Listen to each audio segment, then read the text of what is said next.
Bad news to all of us. Jimmy. Abakubiriza bapasitayinga mwenna abayimbi mwenna nsaba tukubire wamu swaba kasumba teekayo muyimooki abantu mwenna mutuleko wansi abali mu masoro mutuleko wansi era newendi banfuuka esibamasaka sisuubira nti obaanizengatebe kumateriyo obugaterekanazibwabwezi kino kyakolebwa okusukka wamwinga yongezi tuwagire mirembe alekukuku ekufumufu eneseresiya kumakubayo kubulira bino njogeranga mulaba tubadde baana gyoli soma waffe olyakuswaka kuberenga omwoyo gwabutuze muwatuukereko magezi mamu mukukusanga zibusaba zibesigeze bandirigasu bakona n'okusumba tuyebatemagasa abayimbi abazanyi bakatema kuno okusaba n'abatonzi bakulese mu biwoolezanga ayitangani abamanyi ebyabina ikuuma mirembe asabanga tabanogikuka nsigadde mukisaaayomuno mwebisowafe balikaikopaani ikuuma mirembe ajabadesyawe n'abamanolwala nsigadde wayezi nsigadde wansigala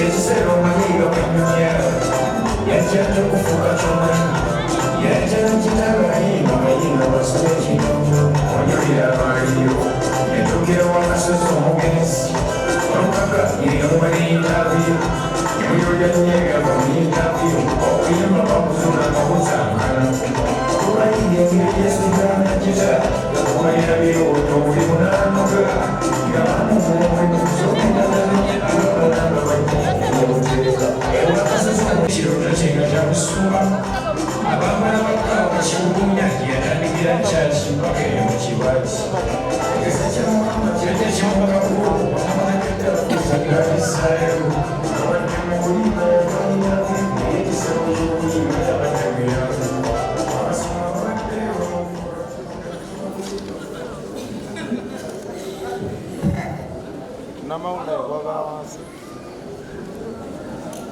Asabye enduga musumba enyomulera yamuyingiza ekisaawe ky'okuyima mu byobangi.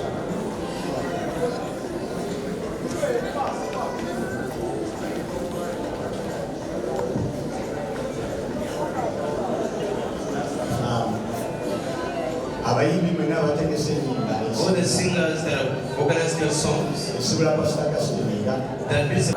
Mwali temusuubira temusobola obiraba kubanga twamala ebbanga nga tukwatagana bulungi.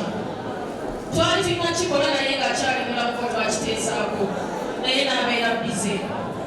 Naye nze naye nga tufukamidde wano nsooka okwetondera ekkanisa eya Revival Church nga ndi omu emusimbayiga.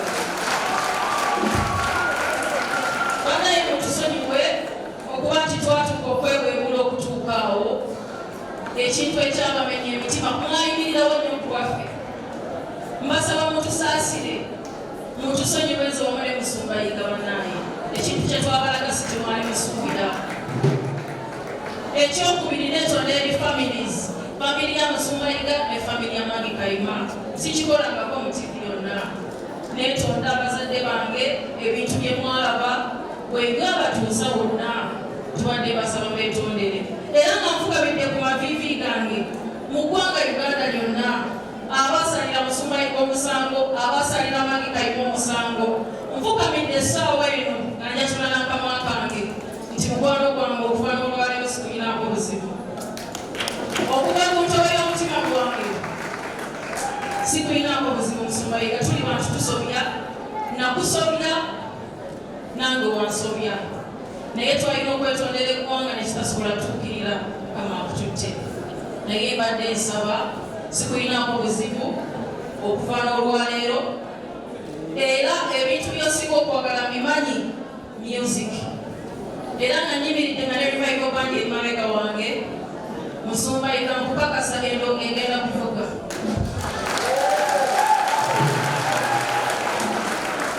Nkukakasa endongo egenda kuvuga. I'm so sorry I disappointed you. Nkusaba onsonyiwe era nkimanyi kyenkola essaawa zino you was minding. Music ajja kuvuga. Ekigambo kya Katonda kigenda kumulugumya eggwanga Uganda. Akitegera kikubira ennyumba ez'amaanyi.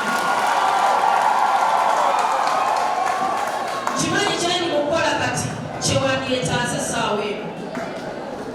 Wazimba Magi Kayima n'afuuka nabbi eri eggwanga. Wazimba Jengo Andrew agenda okuvuga ekizibu eri eggwanga Uganda n'ensi yonna. Neeyama okulwana n'okukolagana wamu n'akakiiko okulaba nga tuzzaawo ebintu bye twafiirwa. Wasookera ddala ku ssomero lya Knowledge Center High School. Musumbayiga ekyo ngenda kuba n'essomero likomewo mu kifo kino. Neeyama okuba nti buli kimu ky'osinga okwagala pasita sigenda kudisappointinga. Naye nkusaba onsonyiwe oleke tuddewo tufuuke ekizibu eri eggwanga Uganda n'emirala. Hallelujah. Mwebale nnyo. Kakati twamukoledde oluyimba lwenjagala tukigende Revival Band. ndiwo obusozi bwagana amina ekibiina kireka njagala twakirira aisho omwejjukira bulungi muneryanga Yes. naye ekigamba naye n'akiwulira ng'alina okwejjukira naye mwe okiriza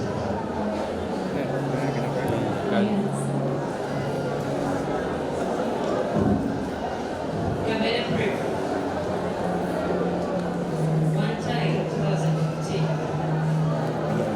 the president of the program, again, then a big guilty last week, like I think 2 weeks back, you know, Paulo Bagina, Jomina, the Charles, Malinke. Nemuga Ochana della programma io proprio Cici, tu scende just like my life. But I thank God Maggie is here. The youth on the say, you're there anymore. So Xavier to allow Lisa.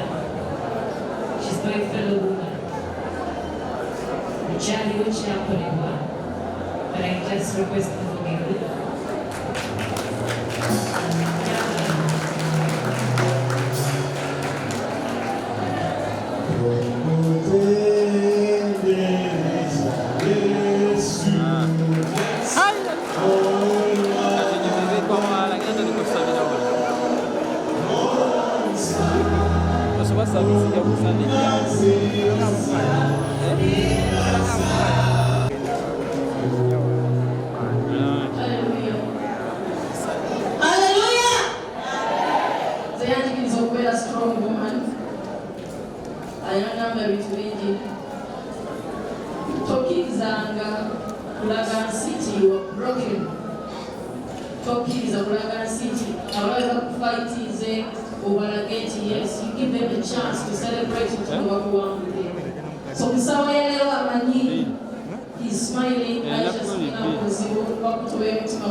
Aisha siku inapozimu sababu kama akiyambe adeo azeo correction yaliyo wakati wa pepo kwa wale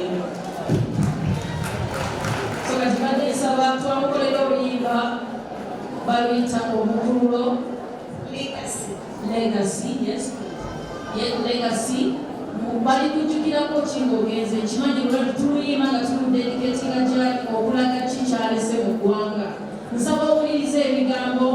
It's a danceable tune.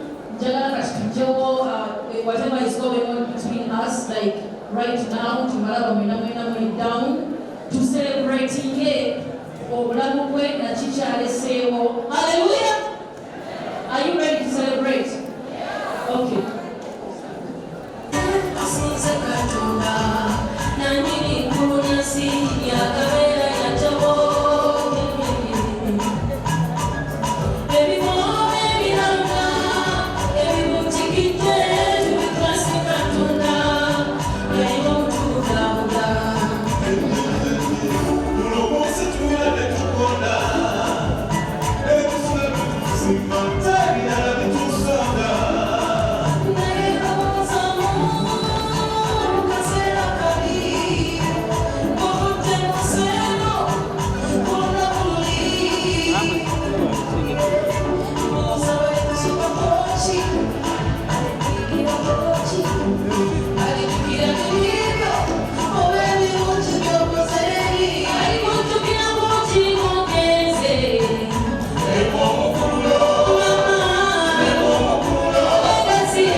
Good.